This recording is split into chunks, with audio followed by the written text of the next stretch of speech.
What's up, y'all? Welcome to DNA Podcast. It's your girl, Daishanique, here with Miss Britney, the one and only owner, CEO of Curvy Couture Boutique. And as you guys already know, we are also live.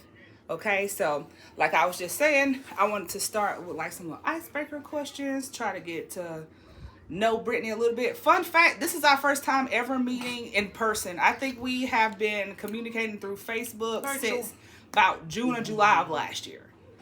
Yeah. It's okay though. I'm excited to have you here. Thank you for coming. And she came from Mobile. Yeah. What, it's like 3 hours away? 3 hours. Unless you get here like me in about 2:15, 2:30. That's why the Lord knew. Because, I have a lead foot too. Thank God y'all don't know what kind of vehicles we drive. Yeah. Okay, so tell us a little bit about yourself, like, where you're from, what made you do what you do, like, what do you do? So, born and raised right here in Panama City. Went to school here, graduated from here, and just recently moved away within the last 2-3 years. What made me do Curvy Couture Boutique?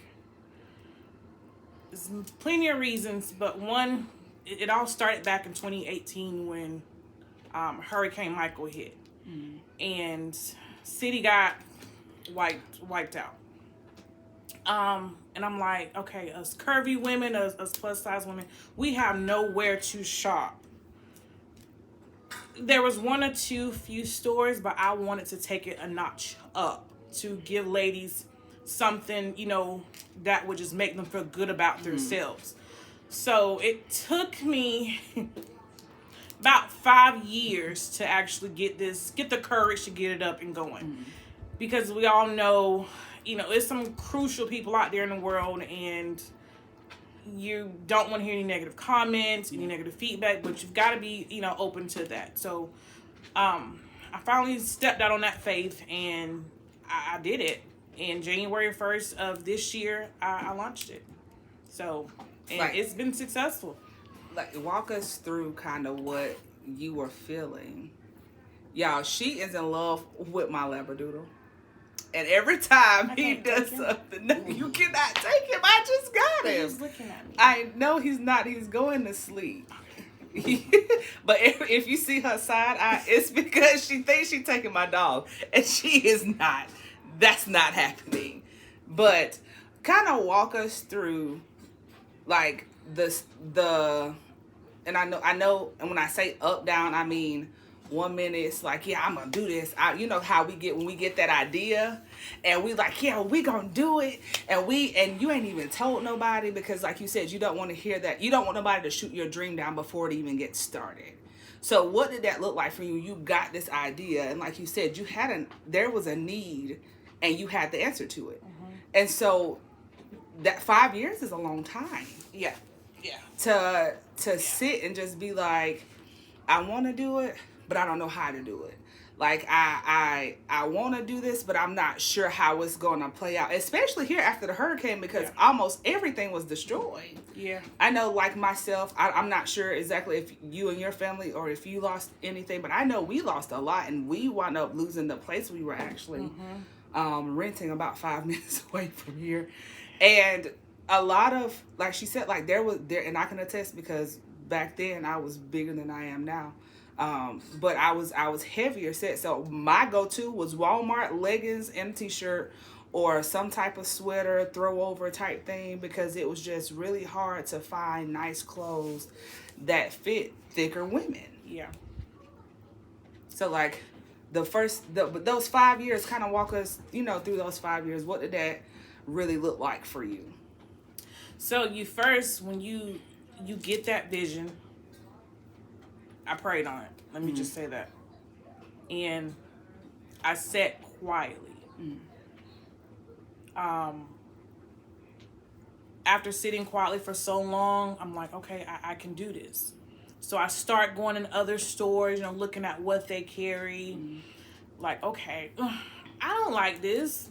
That's ugly. Somebody grandma gonna wear that. Right. I'm like, no. You want to feel good when you step out. I don't care if you're going to work. You want to feel good. If you're going to church. If you're going to Walmart. Because you never know who you're going to want in the Walmart. Come on now. Could be your husband. Somebody. It was a... Somebody you want to feel good no matter where you go. Right. So, I looked at that stuff and then I went back home and I done some more research and I would get back out and, start looking at other stuff again. And then I set out my notepad and kind of looked at what I want, who I wanted to cater to. Yeah. What kind of apparel that I wanted to have. So, then I did some more research and tried to find, people to supply my stuff and make sure the quality's good and stuff. And then I went like this. So it's like from what you just told me, this is how I interpret it. You were steady climbing, steady doing the groundwork. And it's like you hit this peak and you kind of just stalled out. Like, was it like oh my God, I got this idea, I got this research, I have this new knowledge, now I don't know what to do with it? Or was it oh my gosh, I have this knowledge and now I'm afraid to use it. What if I fail? It was all of the above. Yeah. Because you have to think no matter what idea you have, what business you want to launch or proceed in, somebody out there is already doing that. Yeah. So you've got to, kind of watch your competition and figure out what's going to make you different, what's going to make you stand out. So, that's something that I held very closely. Especially, growing up, I've worked in retail. So we was always looking at our competitors to see, what's their return policy? Yeah. What kind of products do they offer? So that part was already in the back of my head. But the pause part came from I fell in love. Yeah, met that humming. As the old folks say, met that humming. Yeah. I know how that is. Yeah. So, and that came about and, at that time I was a manager of my job. So that was a whole nother, circle. It was just a lot to take on. And that comes where you've got to balance, plan, schedule, have some type of organization so you're not in 10 different directions. And then one area is lacking because you have to put more in this area. So I'm excited because you done already put us where we need to be, girl. So we can do the benediction now? No, ma'am. No, ma'am. It's not you trying to get out of this. Made a little watch between me and this. While we're absent. One from another. In Jesus' name. Amen. Yeah. No, but what we really wanted to get into tonight is basically the balance of being a business owner. You're still a working woman as well as a mom. Yeah. While still having time for things like this, the things that, relationships, friendships, being married. We're going to dive into being a wife first. Because how long y'all gonna be married? The 26th of next month. Listen, because... Macy! Listen, them days get to run together when you have moms with girls who are toddlers. Are y'all okay? Because we not. I'm in a stage where she like to talk back sometimes. And it's not intentional, but it's like, girl... Y'all okay? Still. Blink twice if you're not okay. Blink twice. I think we should start. I ain't gonna say we. Somebody should start a hotline for moms just to call in when their kids is just off the rail for them to be like, "Hey, I know this is illegal, but I would love to probably football kick my toddler from here to down the street." and then Something. catch them and then like walk them back. I think I just need a stress reliever, and talking to you would help. Wait, you gonna kick them, catch them, and walk them back? walk them back. Because people for whatever reason, I can't run that fast. I want to try. Babe, I got a truck. So by the time I kick you in the air, and while you in the air, I'm gonna just politely start. I'm gonna go ahead and start the truck before I even. Yeah, get them off the ground. And no, I don't abuse my kids. No, we don't. My children are very well loved and taken care of. Anyways, let's get back to topic. I think being a wife, and you're a year, about to be a year in, versus, so I love the perspective, because this is our 7th year of marriage in October. Now you doing too much. Y'all can't see Antonio because he's playing producer tonight, but you doing a little too much. Not too much on me, sir. I love you too, but I just know once we dive in the perspectives, it's gonna be relatable, and it's gonna be like the just different perspectives, because I know for me, I've been a stay-at-home mom now 3 years. Dang, that crept up fast. It goes by fast. Like being a stay-at-home mom, and just for context, I worked on and off the first 2.5, 3. But when we got married, I had a full-time job. Like, I was pregnant. They had to force me to go on maternity leave. They literally made me. They was like, "You're not having this baby in here. Get out." But I come from working, and so trying to balance that like being pregnant and then a newlywed wife, that was a hard balance for me, because I wasn't sure if I was going to be a good wife. I wasn't sure if I was going to be a good mom, because I had never done both. Right. And so I'm stepping into these roles and having to learn in the midst of things how to balance it out. So, and then at that time, I think a year, not even a whole year into our marriage, I started doing multi-level marketing. They call it, network marketing. And so that's how it's 1099 pay, for those of you that don't know. But I basically made my own hours, got customers that cut me a check every month. And I was really good at it. It's basically like sales. And that's something that my mom always told me, baby girl, you can sell something to somebody. Mm-hmm. I remember getting my job at Office Depot as a print consultant, or whatever, I forgot the job description. But I got my job because there was this old highlighter with nothing out. The writing had faded away, and he asked me to sell it to him, and I did. I've always, I don't know where that comes from. Just a highlighter. Just literally like the yellow highlighter with nothing on it. I have a lot of knowledge now about marketing as well. But it's one of those things where I wanted to have my own business. And while everybody's like, yeah, in the company, like, this is your business, you work your business. That was not because, baby, when I opened my business in 2021, mm-hmm. I got slapped with some hard reality. It wasn't, things still go if you're not going. Yeah. Nothing gets done when you're the CEO and you don't do anything. You don't get to take a trip. Nope. Because you have people, working for you when you are out here literally building a business from the ground up. And again, I started my business in 2021, so we're in year 3.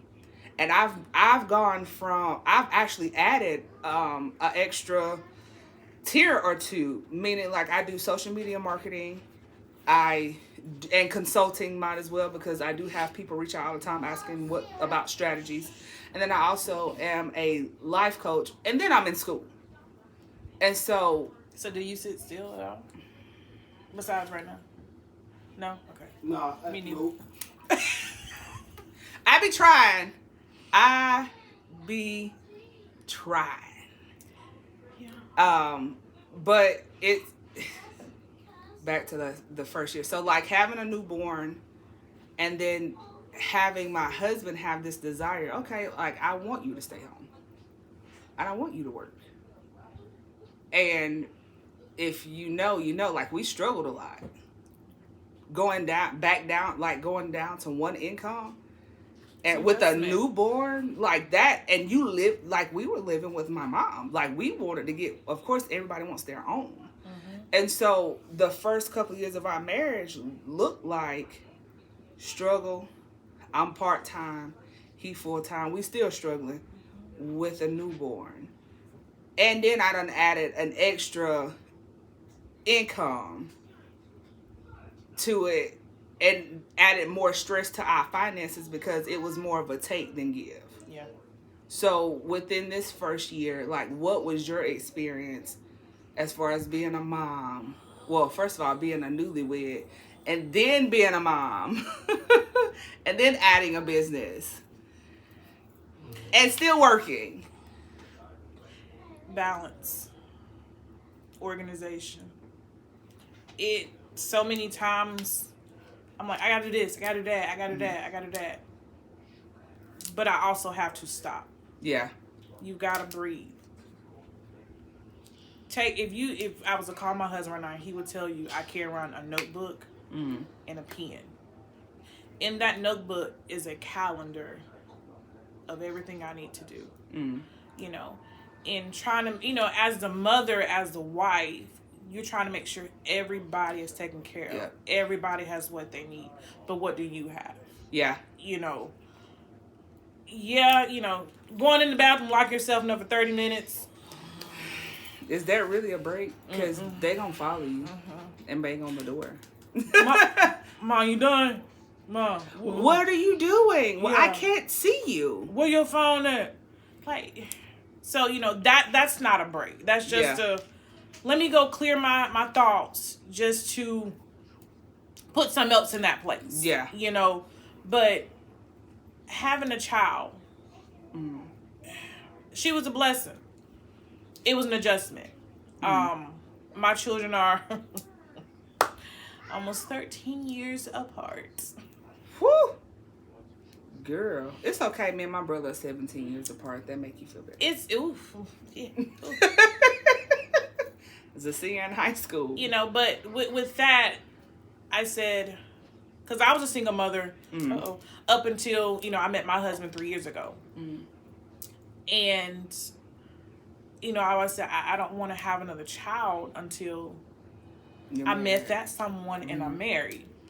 So, and I want that man, hopefully, to not have any children. You had a list. But he hit every single list. And won't he do it? Won't the Lord do it? Okay. But Lord, he 3 hours away. Oh, so that means you had to relocate. Yeah. How did that conversation go? It really wasn't a conversation. It was like, look, you're having my child. You're not going to be 3 hours away. So he voluntold you. Okay. Yeah. I'm going to take that word. Yeah, voluntold. Yeah. I get voluntold to do a lot of things. Yeah, it'd be a lot of things.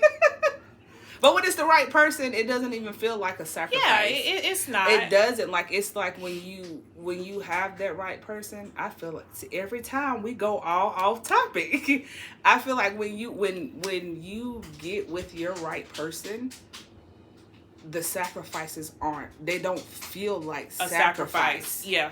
What other people see as sacrifice, like I was having a conversation today, most people view being a stay-at-home mom as a sacrifice. Like, well, you don't get to go get your nails done as often as you like. You don't get to go do this. But unintentionally, did my life stop because I didn't know how to balance, like you said? 100%, because I had so many eggs in my basket that one side literally just was like, boop. And then it was like, I'm a mom. So there's so much in the world that my child can be exposed to, even as an infant. There's so much knowledge now. There's so many ways to gentle parenting, authoritative parent. And it's just like, your mind is like, oh my God. Gentle parenting. Girl. What was that when I was growing up? Girl, we didn't. Girl. You had a belt. Or shoe. Or switch. Or better yet, whatever was in sight for them to throw. A lot of people say it now. And they think it's funny, but we like those of us that were born in the late 90s and back, we know where you act up is where you get jacked up. Yeah. Or if you get that look, or pinch right up under that. Ooh, girl, my grandmother did that to me in church. It brings tears to your eyes. I'm talking about, and it wake you up. But back to like, okay, so did you when you guys got married, you had to move? Mm-hmm. What did you think the future was going to hold for you? I didn't know. All I knew is I had my person. And, you know, whatever we came across, you know, I was ready for it. I had my person. And we was going to fight whatever it was together, accomplish whatever it is together, and, you know, move past it. So, Antonio just commented. Oh, my mom said, we look nice. Thank you, girl. Thank you. I tried. No, but once Antonio said, once the man submits to Christ, the woman will submit to the man. Everything will fall in place. Mm-hmm. And I think that is one of those things that a lot of marriages lack. And I believe that is why the divorce rate is so high. Because women, especially nowadays, they look at submit as you being this man's concubine or coming to his every beck and call. And submit just means, okay, you're going to lead me to the Lord. Mm-hmm. I trust you to have, because the yellow, yes it is. That yellow is, yes ma'am. But when marriage is done the correct way, mm-hmm. and when the head of the household operates and is in position, mm-hmm. it's so easy to submit. Mm-hmm. Like you said, it wasn't oh my God, like I gotta move 3 hours away. It was okay, I'm going where my spouse is, and we gonna raise these kids together, and everything is gonna be good, whether it is rainy days, whether it's sunshine, because at the end of the day, you knew something in you told you, as long as we're together, that's all that matters. Like they say, come hell or high water. Come on, because about mine, I feel like I say this every episode about mine, because of what we've gone through and what we've navigated together. And I say it all the time, and I mean it from the bottom of my heart.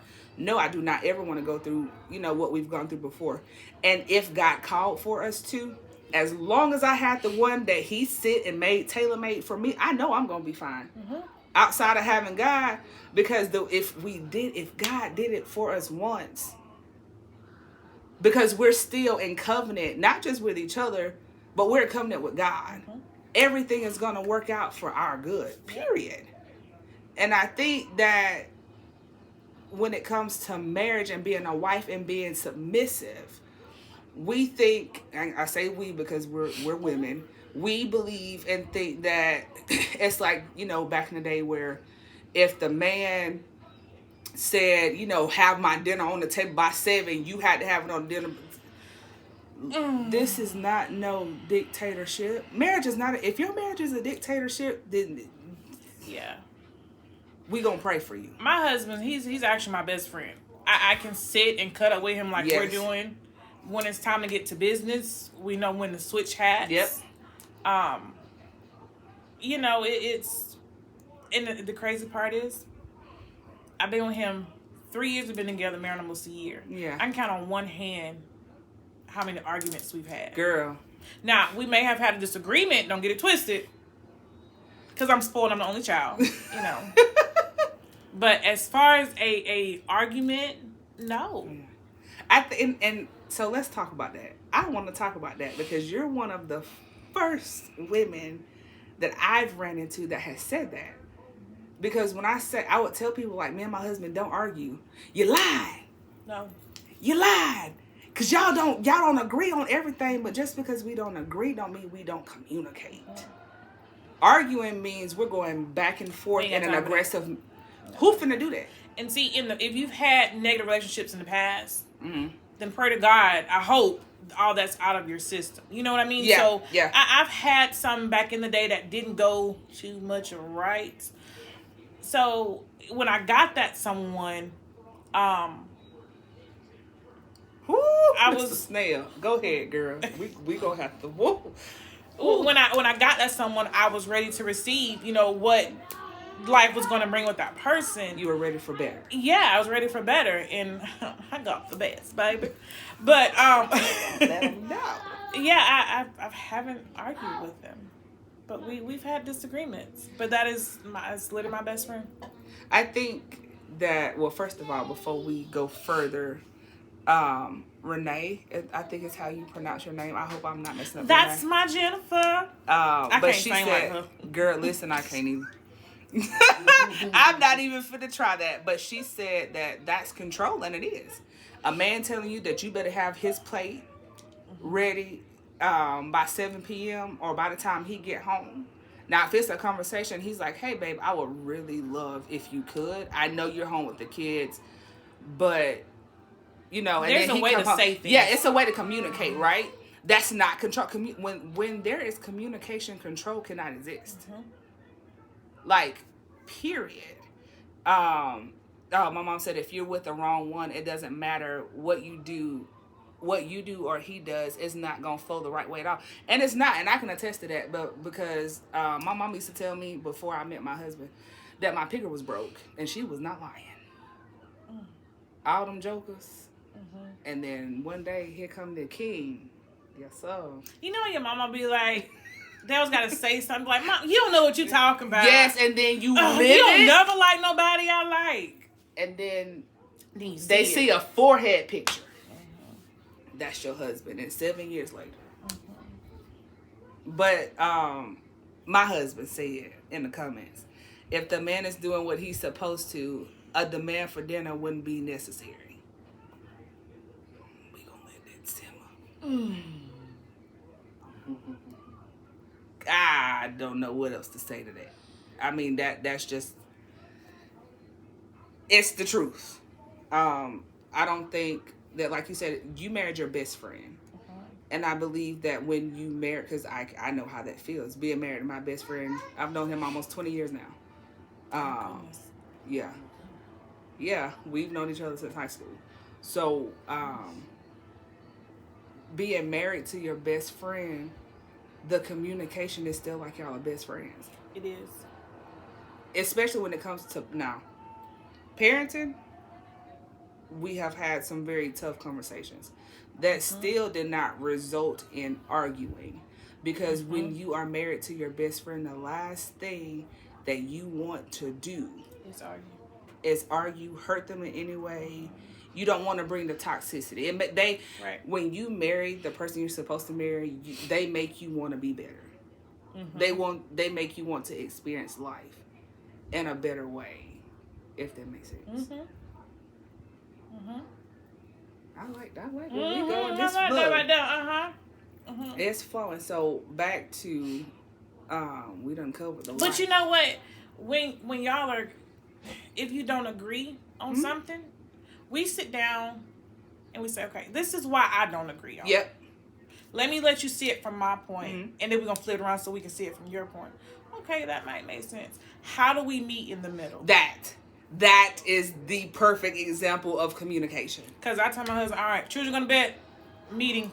Like, we don't call it meeting. I just be like, hey, I come in, like, he'll be sitting in his recliner. I come sit right here.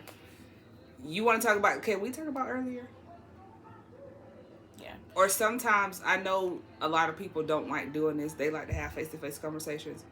But sometimes, because we know each other so well, it's best for us to communicate through text. Does it depend on the situation? No. And he is sitting right here. We have had some really hard conversations. Like, it started off in person. And then we had to put a pause in it because it was going to get to the point where it got like, and we were like, no, we don't want to go there. So you had to finish it through text? Yes. So we literally would finish it like the net. Now, I'm that person. I'm tossing and turning. I don't know how this man. We can get, and again, we don't argue, but we can have like a maybe a what they call a heated discussion because things get kind of rough around the edges, or we can just have hard conversation now because of who I am as a person, because my heart is so big and I love him so much. I'm replaying this conversation 50 million times in my head. Dashni, where was you wrong? Where do you need to apologize? Like you sit on this side of the table and talk to yourself. Yeah, and then you end, like the whole like, conversation. Did I really do that? But then, and this is me in the bed. I'm over here like, dang, like he was right though. Like okay, he was right. And then I'm like, right. Turn over, and he, yeah. How you sleep? Finish that conversation in a moment. What? How? I want to sleep that good. You just lay down, pull the covers up. And I'm just laying there like, okay, what did I do? What could I have done better? Because that's me. I'm always, accountability is like, I love it. Gotta hold myself accountable. And so in those moments, I'm like, you know what, God, I'm going to give this to you, just like my husband did apparently, so I can get some sleep. And the next day, of course, like we'll wake up and, things progress. We have a routine. But you don't go to bed mad at each other. No. So when I say that we put a pin in it, okay, I notice this is it's borderline beginning to be an argument, or it's borderline to the where shifting. And we're not shifting. We won't. And so it's one of those things where we acknowledge that. And even though it was tough, I'm still, like, I will love on him still. Because where love is, hate cannot be there. Can't be there. Yeah. It cannot. Now, being angry, the Bible says, be angry and sin not. And it says, do not let the sun go down on your wrath. And that's something that we have been so intentional with doing. And it has worked well for us, which is why we're able to communicate, because he does go to work the next morning at 8:00, and I'm up, with the kids homeschool doing my school, and so we, I'm not finna wait till 12:00, and I'm not finna walk around with this constantly going through my mind. So hey, last night I recognized that I said some things and it may have came off a certain way, or I'll do it before we go to bed. I apologize. That's not how I meant to say that. If it came off in this way, I understand why you feel that way. I apologize. There's always repentance, and then forgiveness, and then, okay, like you said, how can we navigate this going forward? What can I do better? And I think that's where a lot of people mess up at. They like that accountability, because well, you hurt my feelings. And you said you didn't agree with me, and I'm right. No. Sometimes it's as easy as saying I was wrong, or my tone escalated. But you have people who won't even do that. Yeah, like some don't, just simply don't know how. And some just don't love some don't love their spouses enough. Yeah. Or respect their spouses enough. Yeah. To hold the mirror up to them and be like, hey, I was yelling, I did not mean to. I raised my voice at you, and you're not. I understand some topics may take you there, but you gotta be, you gotta be willing to say I was wrong. Again, Antonio Snell over here he said those conversations are easy because they're Christ-centered. We have to find grace, peace, and forgiveness within ourselves and each other. Amen. But that goes for friendships too, though. So what has your friendships been like in life? Like, I have met somebody who can speak with their face just like I do. I be trying to hold it. It don't be working. But like friendship wise, since we're on relationships, friendship wise, what has that looked like for you? Like, and before you get started, if you feel like you have to hold back, you don't. I know. Okay. This is sparkling water, guys. This is sparkling water. Contents in the cup don't have to be discussed. Yes, sir. So, your friends. I'm gonna try to hit on this from different angles if I can. When you're married, For one, keep everybody out of your business. Come on now. That goes for everybody across Family the board. too. Whatever goes on amongst your four walls stays in those four walls. Unless you're getting godly counsel. Yes. Or let me, because I know some of y'all that everything ain't got to be God. Unless you're getting counsel, godly counsel. I said what I said. Godly wisdom from somebody that has been where you are. I'm trying to help you make it through whatever you're going through. Yep. And you have to use discernment. But go ahead. I'm sorry. But you have to keep people out of your business. I don't care if it's family, the closest family, friends, the closest friends, co-workers, everybody. Because you have people who will pray against whatever where you're going through. Yeah. And you might not know why we can't make it out of whatever we're going through, this dark area. Well, you done told Sue across the street that y'all going through X, Y, and Z, and she probably said, Lord, don't let them come out. That kind because of stuff. Because you don't want to see you doing better than right, her. Right. Yeah. And, I'm the type of person, I want us all to win. Yep. But another thing is, you can't take advice from everybody. You can't take advice from people who are not where you're trying to go. Correct. Because they've never been where Correct. You are. I see people all the time. Not people. I've seen older couples who've been married 50, 60, 70 years. And they're coming in all different type of races. And, I ask them, what's the key? What's the ingredients to this soup? Yeah. Not that I'm going through any problems. But what helped you, with the longevity, of course. Yeah, and they said, look, baby, you know how... I'm going to tell you, they going to get on your nerves. But you stick by them. And they get this finger. That finger, you listen. That's when you need... turn your ears on. Yeah. The older people, they can tell you some stuff. About what you're going to go through, what they've experienced. I'm not saying you might experience the same thing they went through. You might not, but they can tell you some stuff they've been through, how they struggled, back in the day, folks had 8, 9, 10 children, baby, I can barely do the 2-wire guy. Anyway, but, they'll tell you how they juggled all this, how the husband worked sunrise to sunset, and how the mama stayed home and cooked and cleaned and stuff like that, Nowadays, everybody work. I'm trying to be like you, though. You trying to be like, listen. Yeah, I'm almost there. So, listen, because I'm working on telling people that it's, and when I say this, I say it in all honesty, it's not hard. It's not.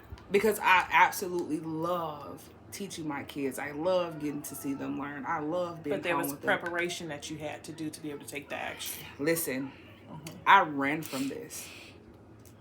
And my husband, he will I did not, this is not, I was like, we struggling. I'm talking about, I'm working 3 to 11. He get off work, I'm going to work. Y'all high-fiving at the door. Not even, sometimes I wouldn't even see him until I got off. And he's seen the toll that it took on my body, right? And my mind, because as a mom, when you're working 3 to 11, that is a hard shift as a parent, because that's dinner time, that's bedtime, homework. That's, well, at the time he didn't have homework. Oh, yeah. But, for some moms, it's homework. And to me, like, being with them throughout the day is pivotal as well. But it's like that nighttime, you want to be able to love on your kids before they go to bed. So they can experience that. That gives them peace of mind, especially as a mom. With a son, listen here. The last thing I want to do is come home and my baby was already asleep. That broke my heart into a million pieces. Like, I would just kiss on him and love on him, and I'm just like, and I would pray like, God, I just, one day, I want to be able to just stay home and us be financially okay. I want to be able to homeschool the kids. And I remember God telling me that was his calling for me. Like, that's what I'm supposed to do is stay home with the kids.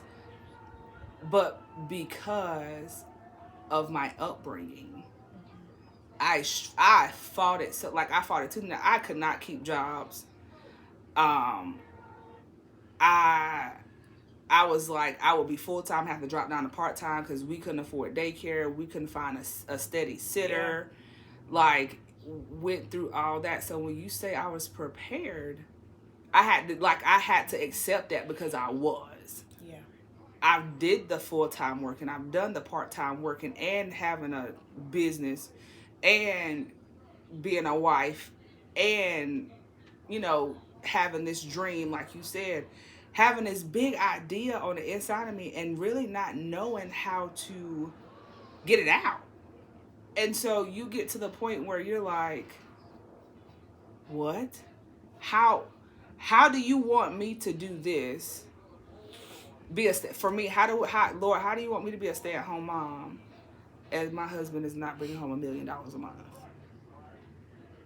How does that make sense? Yeah. And so that's when my faith. Solid mustard seed.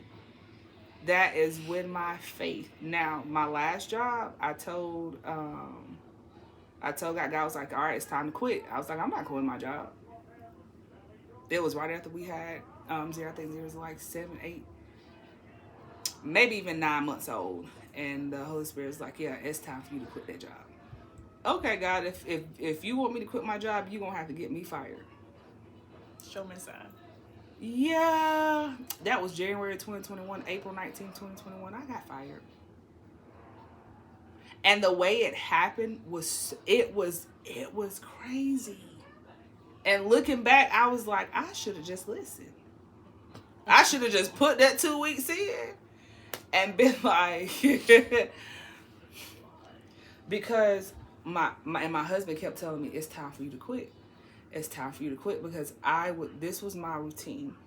I would get home. I was supposed to get off at 6 a.m. Sometimes I wouldn't get off until 8 a.m. The kids are up.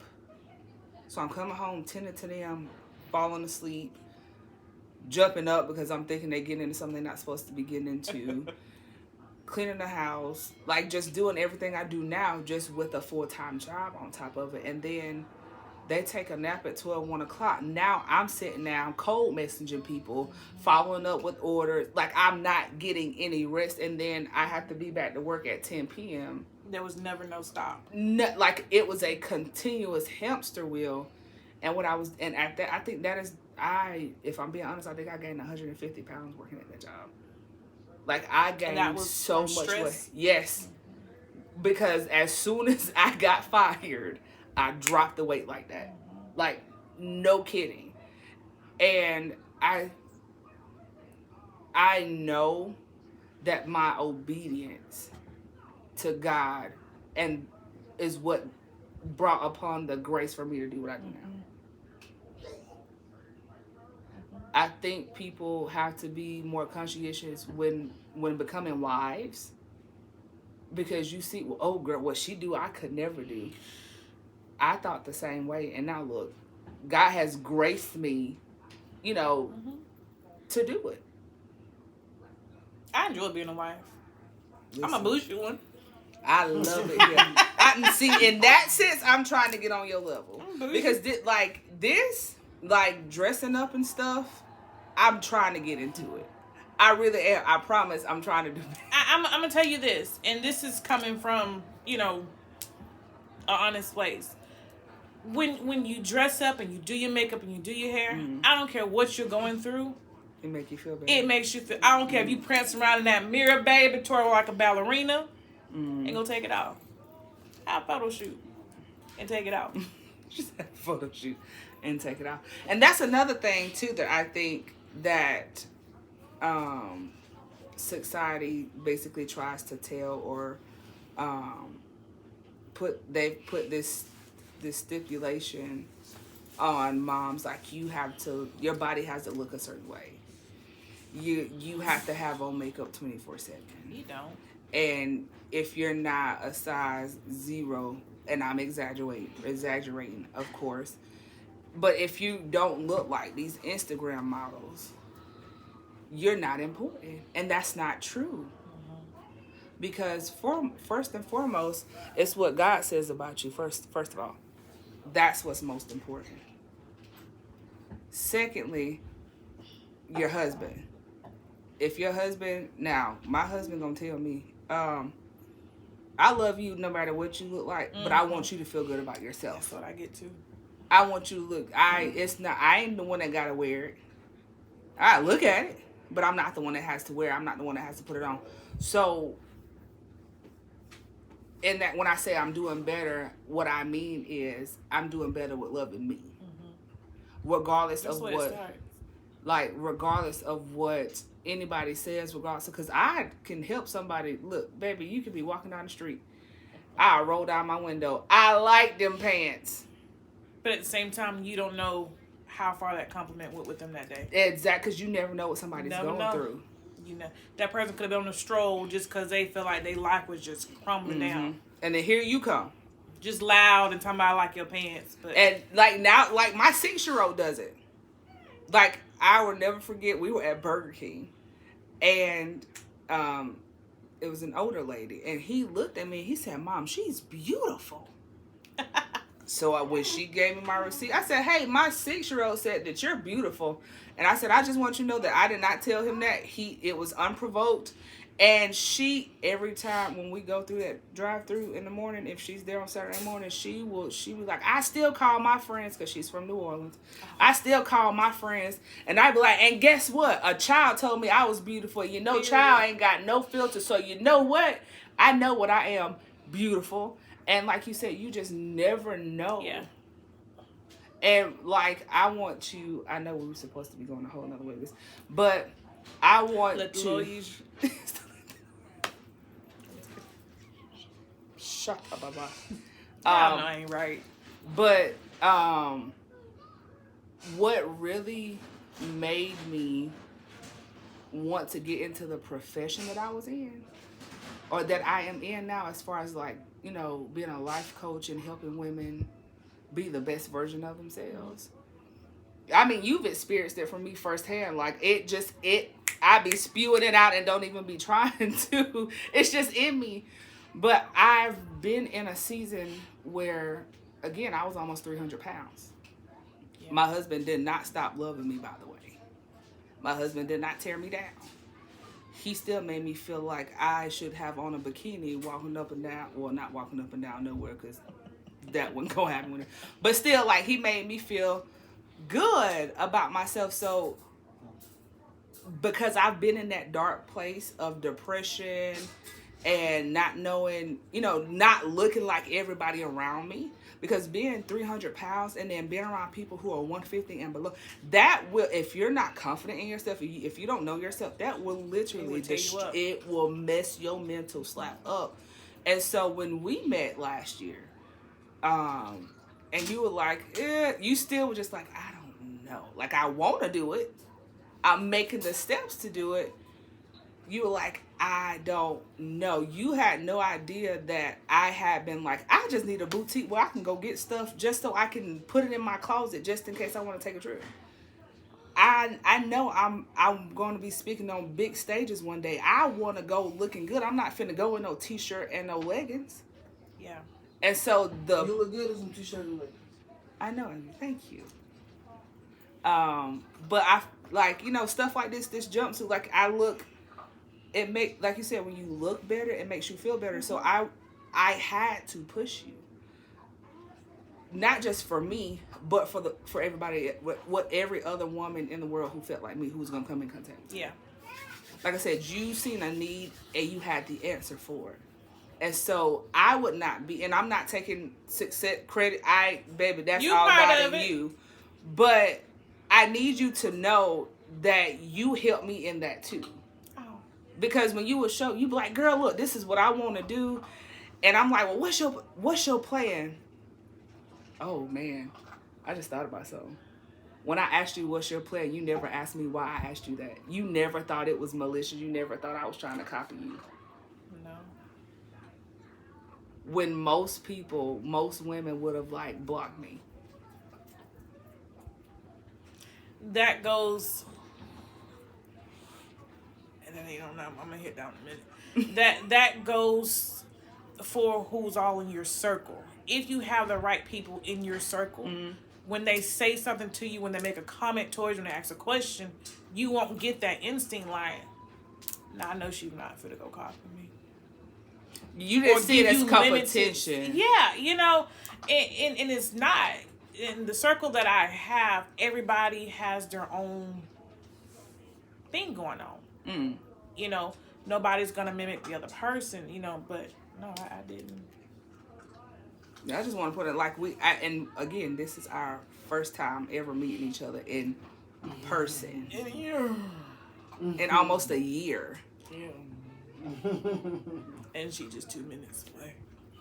And I'm 2 minutes away from where she used to live. Yeah. But you said you wanted to touch on friendships can be difficult when seasons change in your lives.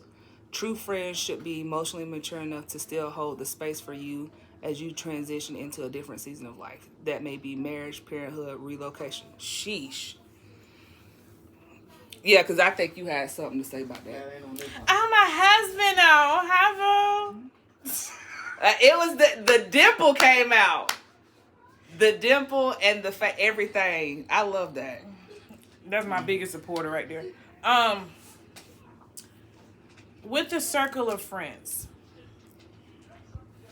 and this is a good scenario, and actually not good, but this is a real life scenario. I mean, you got how long you don't talk? Girl, dang. Months. The last time I think it was like 2 months. But here's where I'm going with that. We can pick up the phone and pick up right where we left off. And I'd be like, now why you ain't called me in so many days, so many weeks, so many months? But we both understand we're both wives. Yes. We're both business, women. And we're both moms. Yeah. So there's a respect. Yeah, like I understand you got your thing going on. Pick the phone and call me, text me. I'm here. And there's no harsh feelings. Like I understand that, you understand that, Because we know like Antonio said, there are different stages. Like when we first met, we talked every other day. We were also working together. Yeah. And that work level things started to come about that we wanted. So, that takes a lot of your attention. But those friends that understand. They understand.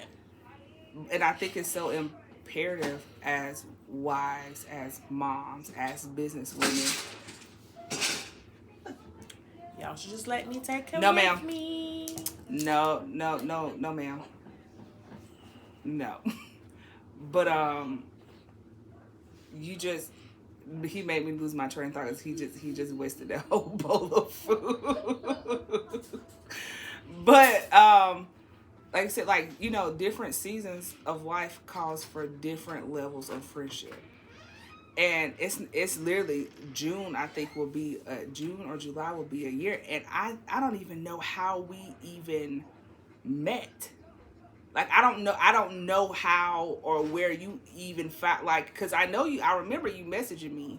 I think I saw a post you done. I think that's what it was. I don't know. I just know I did some flyers for you for your business, and then from then on it was just like, and even when we weren't in constant communication, you definitely still see my support, and I definitely still see and feel yours. And I think that people always try to make the excuse of, well, I'm busy. Well, I got kids. Well, okay. If a person cross your mind, why you can't spend 2 seconds? Hey, I just want to check on you. How you doing? That's it. Hey, girl, I seen that post, and I just want to let you know, because that's me. I seen you post about something. And even if you don't talk to that friend for 6 weeks to a month, you can, and if that friend has something going on, business, whatever, you can still support that friend by just clicking that, clicking the share button, or, refer somebody to them, or whatever it may be, I mean, it takes $0 to support your friends. I feel like that's where we need to go. For But you know, I changed my circle of friends. I'm glad. Go ahead. Elaborate on that a little bit. And be honest, because there's somebody out there that needs, like, your testimony. Do I need to readjust? I'm just kidding. When you're walking, and this is I joke a lot, I really do, but I also have my moments where I'm serious. But when you're elevating, when you are climbing into something new, when you're walking into a new season, some of those leaves have got to fall. That pruning. They got to fall. And the new circle that I have, God, I don't know where they come from. The Lord. But them three keeps me in check. It's what you needed, huh? But I'm the youngest one. And Oh, so they keep me in check. But the motivation they give you, and I'm going to give you their positions in just a minute. The motivations they give you on a daily basis.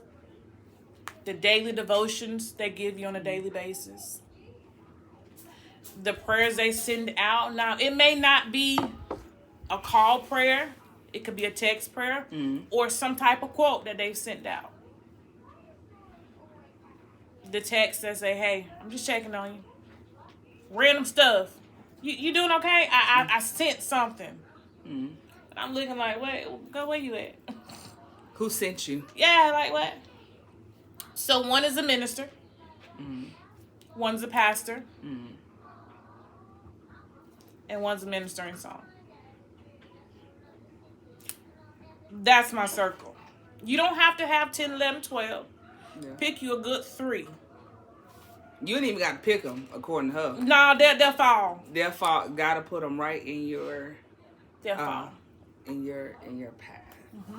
They'll fall. And one, I ran to her years ago. Didn't know we would come back and meet on this turn. She attached me to another one. She attached me to another one. Now, we talk every day. It's not a full conversation. It's just, what y'all doing? Just checking on y'all. Hope y'all having a good day. But when you have friends that bring positivity like that into your life, it's not a competition. It's a good feeling, But it's almost like when you find that special someone. Yeah. Yeah. They bring you through some of the darkest times, whether they know it or not. Those friends bring you through some of the darkest times, whether you know it or not. And at times where, because I text someone and be like, girl, I'm tired. She'll say, Britt, you need to rest. I don't know how. It. Look who want to come in. And we gonna read it.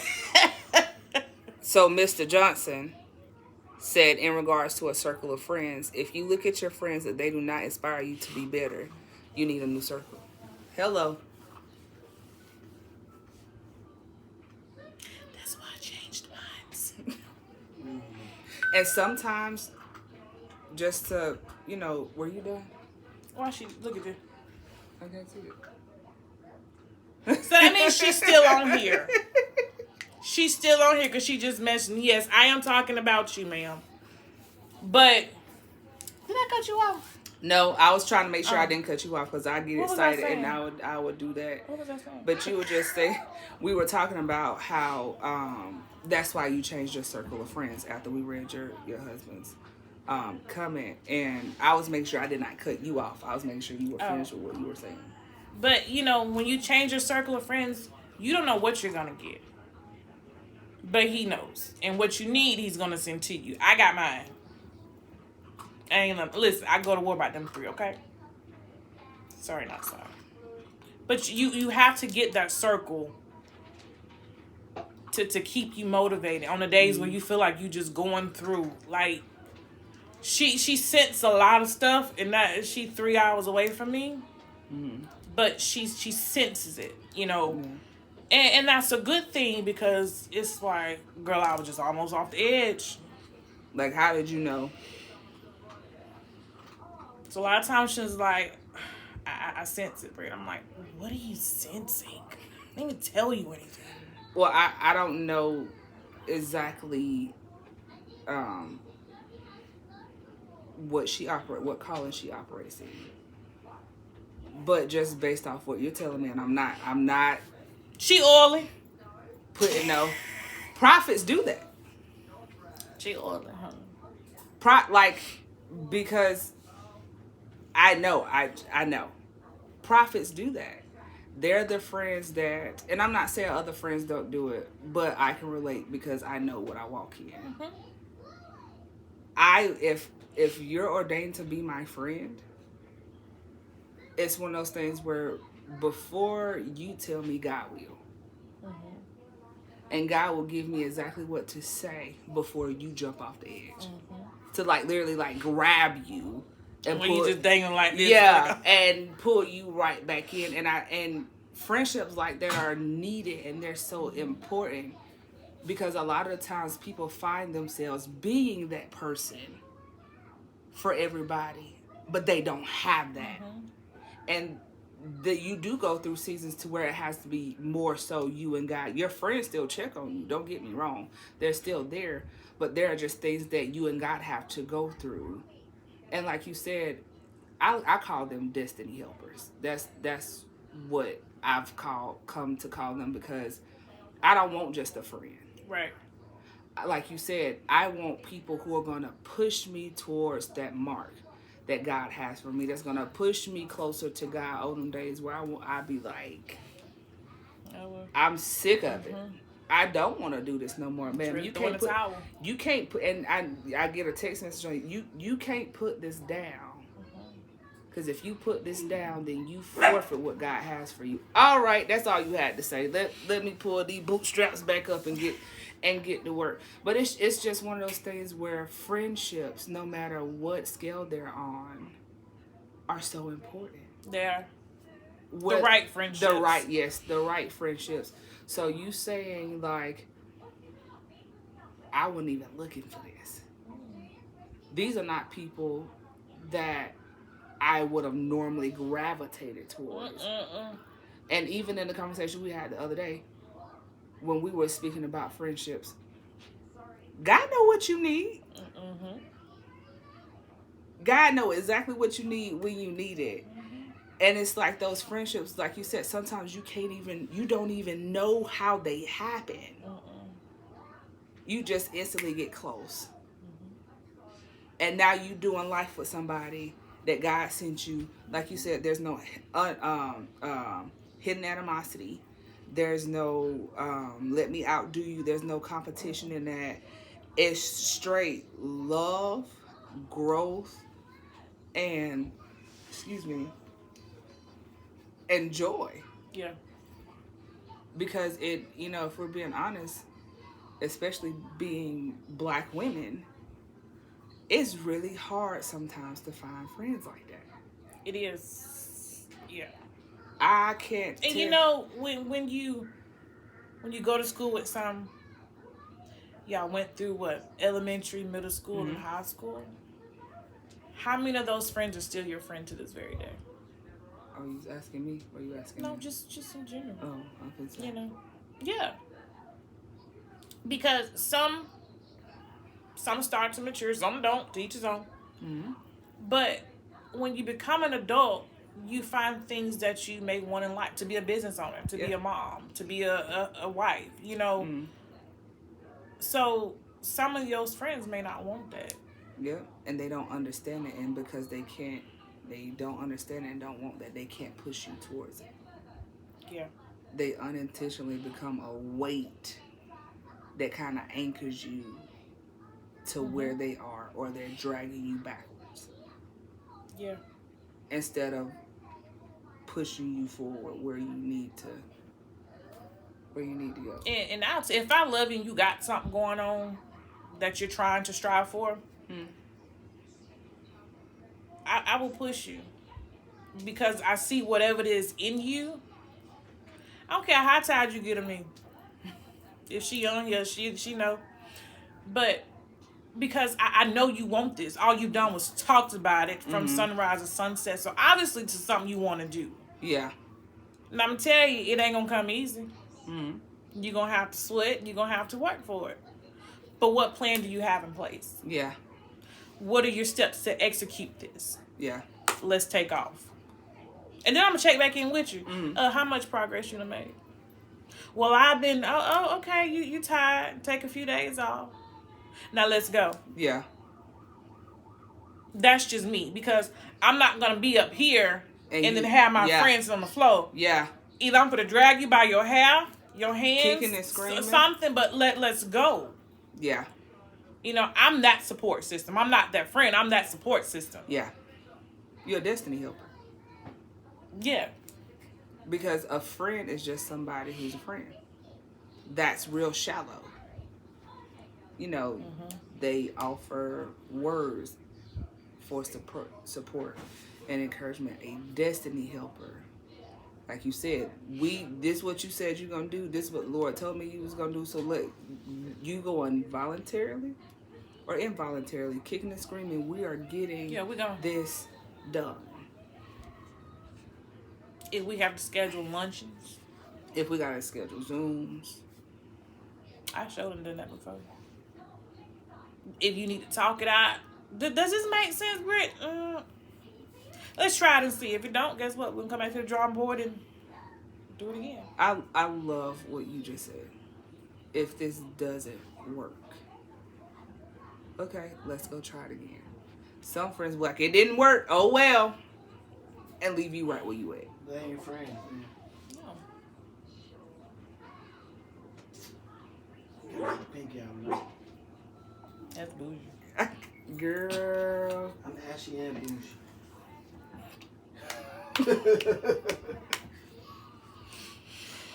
Okay, so the last thing, you know, because like I said, I didn't want to keep you long, but I'm enjoying this. You enjoying this? Yeah. Y'all got any questions for us? Yeah, go ahead and start dropping y'all questions. You shouldn't be the baggage carrier in the circle or the dumpster. You should be allowed to be transparent in friendships without any kind of judgment. Accountability and love should take the place of judgment. That is good. Mm-hmm. People bringing their problems to you and their issues and not allowing you to pour out isn't a true friendship. I feel like, yeah, y'all drop your questions, please.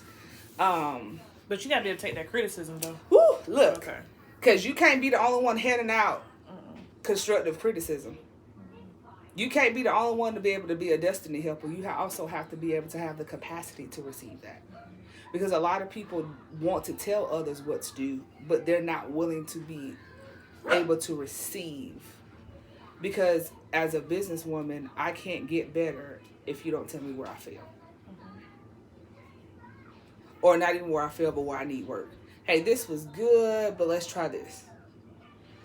Well, you did this time and it worked out a little bit, but I believe if you do it this way, and most people start to shut down when people start giving them that feedback back. Because like, oh, I'm grown. I'm gonna do what I want to do. You don't tell me what to do. That's fine, but you asked me. And I always say, are you sure you want to hear what I gotta say? And I'm gonna tell you this because I love you. Yes. I didn't love you, I wouldn't tell you. Yep. And I'm the one that'll preface it, okay, or ask, because my mom does this. She'd be like, okay, do you need therapist me? Or do you need mommy me? Or do you need what side am I coming in like? Like, what hat am I putting on right now? So I can, or I'll ask, well, what did you expect to get from me? Not because I want to give you what you expected, but just so I have an understanding as to where your mindset is, like where you're coming from, so that I won't come at you as okay, you need to suck it up, when all you needed was love and support. That's it. And I could be like, okay, well,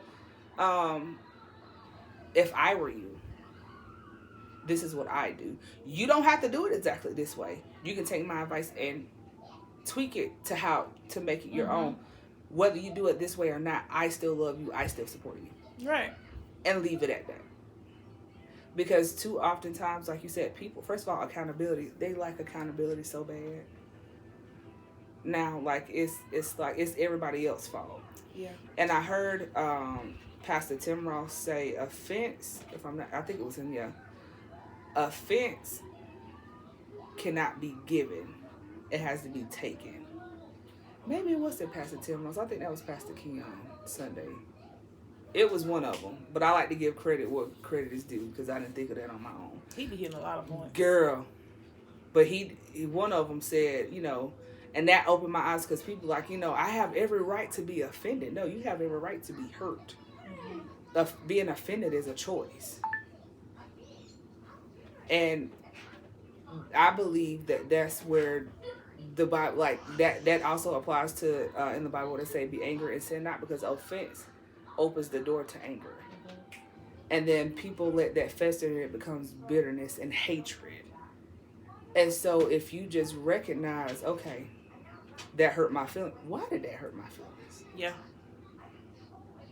It's not your fault that it hurt my feelings because my feelings are my responsibility. Sometimes you have to talk things out with yourself.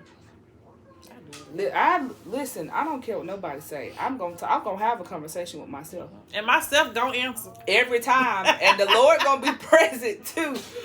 But I'm that person that's like, if I'm reading our messages or we just had a conversation, well, Dashni, you could have said that a little bit better. You know, sometimes, especially if it's through text, yep, the way they may receive it may not be the way you. And it's not, and again, that's still not your responsibility. Yeah. I think so many times because in our childhoods we lacked that safety to understand that my feelings are my responsibility.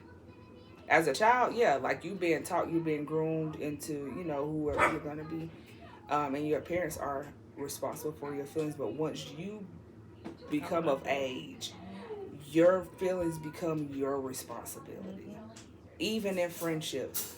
Because oftentimes we'll be like, I didn't like what she did, so I'm not gonna talk to her. That is petty. That is immature. But in this world, it's gonna be a lot of folks you don't like. There's gonna be a lot of things folks do that you and don't your like. friends gonna be the main ones, because they the closest ones to you. That do things that you gonna be like, girl, why you do? You gonna want to be like, and what made you do that? What were you thinking? Yeah. But you gotta have that maturity to know Just what gotta deal with friend. mature friends. Yeah, what friend you talking to, how they receive stuff. Be conscientious of how you're saying these things. Yeah. And treat people the way you want to be treated. Yeah, this ain't went nowhere near how I thought it was going to go. You know, it just took a shift. A couple of them, Yeah. left turns around the roundabout and back. Yeah. But, okay, so we going to leave the live up. If you guys have any questions, but you didn't want to be in the podcast tonight, but you've been the main one. Yes, you. Offense and curiosity can't be in the same place at the same time. Instead, coming into a situation offended, a mature individual would be curious to why a certain situation. That's true. You can't be curious and offended at the same time, because like you said, the curiosity is gonna get the best of you and be like, oh, I wonder why did you respond like that? Because I'll ask, why I'll ask and be like, why did you okay? Yeah, why you ask me that? Just the way you responded, just your tone of voice. Yeah. Did you change your circle of friends?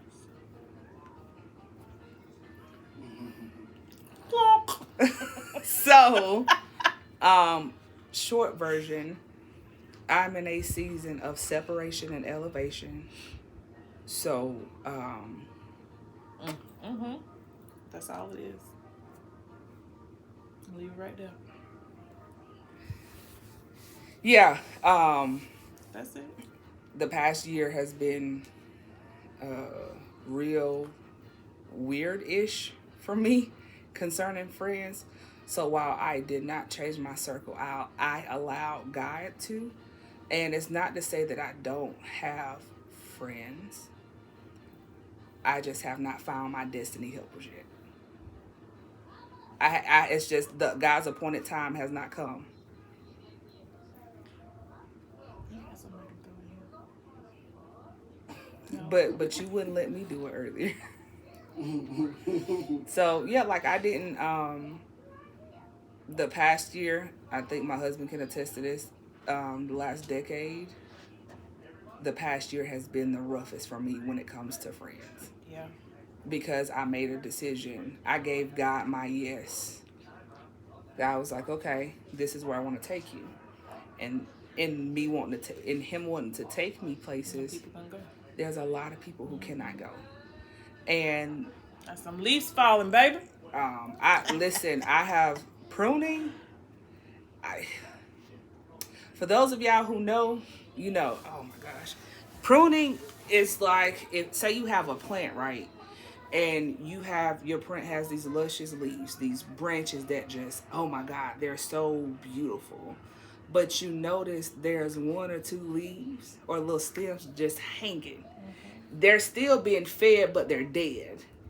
And so when you prune it, you cut the stem off. You cut the food supply off. And so God has been doing that to me for the past year. And when I say I don't, I'm not saying I don't have people that I don't, talk to. But right now in my inner circle, it's honestly just me and God. And I'm not saying that to be offensive to nobody. But where God is taking me, God has given us or given me people that are like it, like, yeah, like I'm praying for you, that.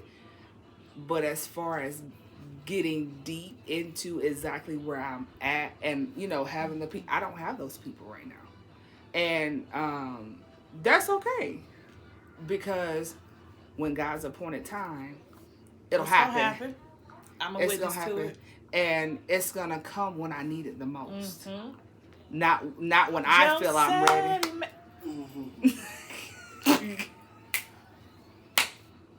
I'm not taking it out either. But yeah, like, it's just, I'm over here trying to find the words, because right now, like, I just had a whole revelation just then, to where I've really recognized the do him like that. That's no more. why you going with me. No, it's not. But in the past year, I can really recognize where I actually did a video about the struggle I had with calling people my friends when I was on assignment. That is a thing, and I've done it for years. I used to always say, dang, like, me and friends, like, I haven't had any friends that poured into me, because I was always on assignment. There are seasons of assignment where you won't have 50 people or even 3 or 4 where you can just be like, girl, oh my God, let me tell you about. No. The past year, it's been my husband. Yeah. The past 3 years has been mine. And so when, like you said, when you walk in that and you allow God to change you, because it's been a whole lot of dealing with me. Again, recognizing when people are my assignment, meaning I'm there to help them, and I can't expect anything back, because I'm not supposed to. And then recognizing when it's a friend or a destiny helper. See, I noticed my communications with them started getting shorter and shorter, and less and less. And you don't hear from them no more when you stop communicating. I just, okay. So, but now it all makes sense, don't it? And then you look back and be like, oh, okay. I'm up here toe up, because such and such didn't call me back. And 2 months down the line, now you like, girl, that's what you was on. Okay, yeah. Thank you, Lord. Yeah. But I also realized too that I love to use this analogy of a rocket ship. Before a rocket ship can take off to the highest capacity or to the highest level in the sky, it drops that big old undercarriage thing. Mm-hmm. Now, before it takes, now this analogy gonna be good, y'all. Before the rocket ship takes off, it is held in place by those pillars. And once the countdown finishes, the pillars come off and allow it to elevate. But once it gets to a certain point, it has to drop the extra weight. So that means now I'm at that point. I've been at that point the past year where God is like, you got to drop this extra weight, because if you don't drop it, you're not going to go where I need you to go. So is this Sunday sermon? No. Oh. I'm not a preacher. I told you it was going to be good, though, because that's the analogy that the Lord gave me. Like, I'm going to just yell from the congregation, put your weight on it. No, but it's seriously, like, that's been my biggest, and it's one of them lessons where I have just clung to God, because I am such a people person. I used to think I didn't like folks. I know it's because of my calling, but I love people. I will give you the shirt off my back. My husband will tell you, he has had to tell me to keep driving multiple times. People be on the side of the road. Keep driving, because sometimes I don't use my discernment, and I just be ready to give folks stuff. You know what?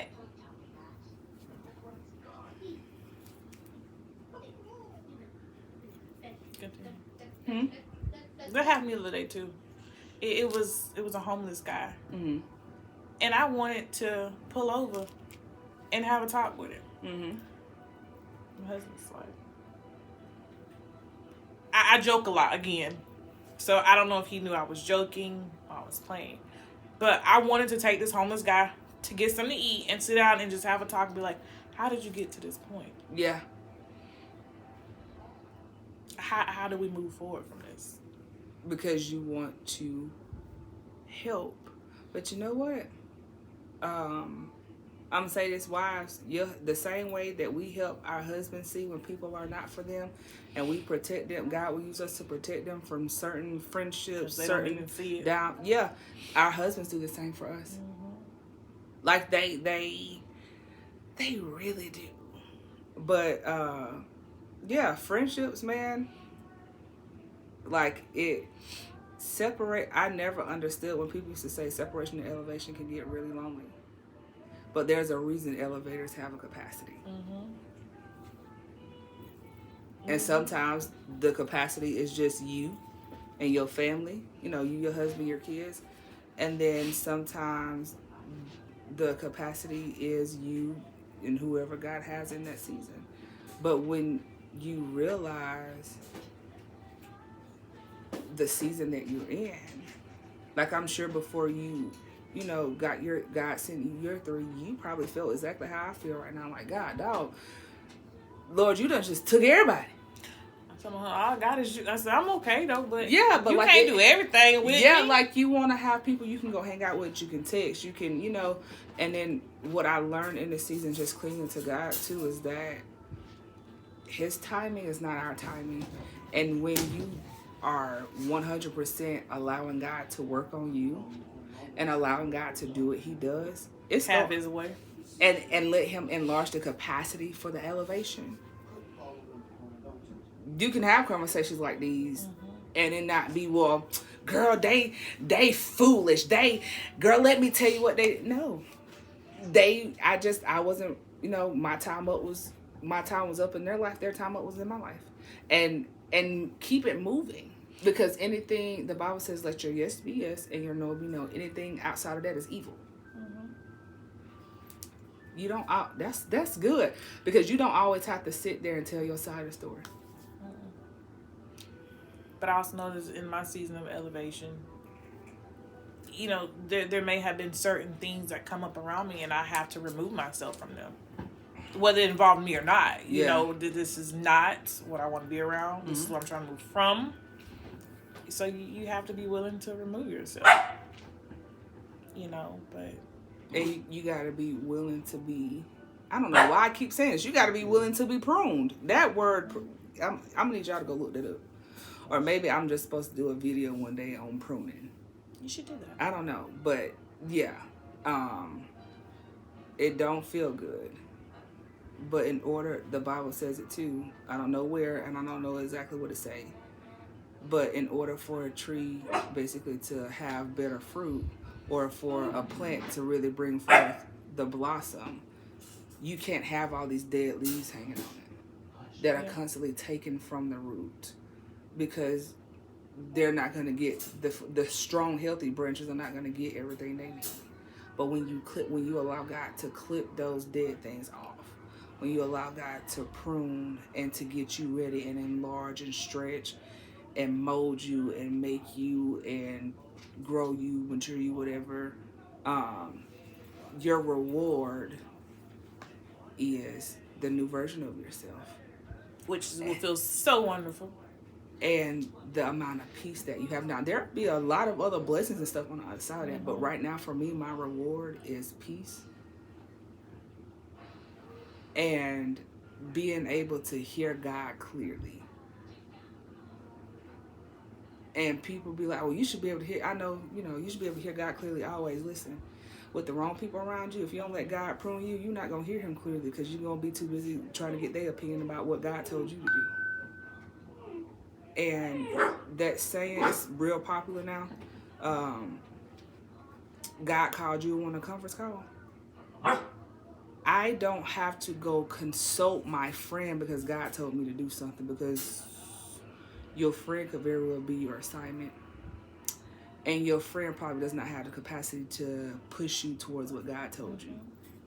And so, like you said earlier, you have to be careful about what you telling Sue across the street, because Sue across the street don't want you doing better than her. And so now she praying against what God is trying to do, which is witchcraft, by the way, just in case y'all didn't know. But that's, if you praying against something that's, a child of God told you God told them to do, that is, now if you know God didn't tell them to do that, that's different. God opened their eyes. But praying against stuff on folks, on God's children, that is witchcraft. And baby, may the Lord watch between me and thee while we absent one from the, because that's between you and God. You gotta get your praying circle of friends. You have got to. You don't have to do anything but be obedient to God and let him place them people in your life. But while God is doing that, while you're in your season of isolation and elevation, you have to be open to the pruning. Somebody gonna catch this. This is for, I keep saying this word for a reason. And I know it's not for me. Because I'm almost out of it. Hallelujah. But you're not going through hell and high water right now just to wake up the next morning and have 50 friends. God has not, hey baby, God has not separated you to put you right back where you started. Right. So stop trying to go back there. Yeah. Stop trying to go back to what God has healed you from. Stop trying to go back to what God has taken you from. Because you go back, the stuff or the demonic spirits that you were healed from gonna come right. They gonna come back expecting you to be there and expecting that house to be all clean and the door to be wide open, and they're gonna be 7 more spirits with them. And now you got a even bigger mess. An even bigger mess. So I advise you, if you are going through any type of elevation, isolation, no sir, good night though. Let God do it and don't go backwards. Because where you're going is better than where you've been, and there is a reason why the windshield is bigger than the rear view mirror. Somebody spoke on that the other day. I don't know who it was. And I promise you, people used to say that, and I'm like, why they saying that? And then I legit, and now I'd be looking at it and I'd be like, there's a reason why this mirror this big. And the one in front of me, you got to see the bigger picture in front of you. You're going to be like Lot's wife looking back and turn into a pillow of salt. Just saying. So, podcast, we going to end it here. We hope this episode has blessed you guys. We will definitely have to have Britney back. And thank y'all for tuning in. Peace.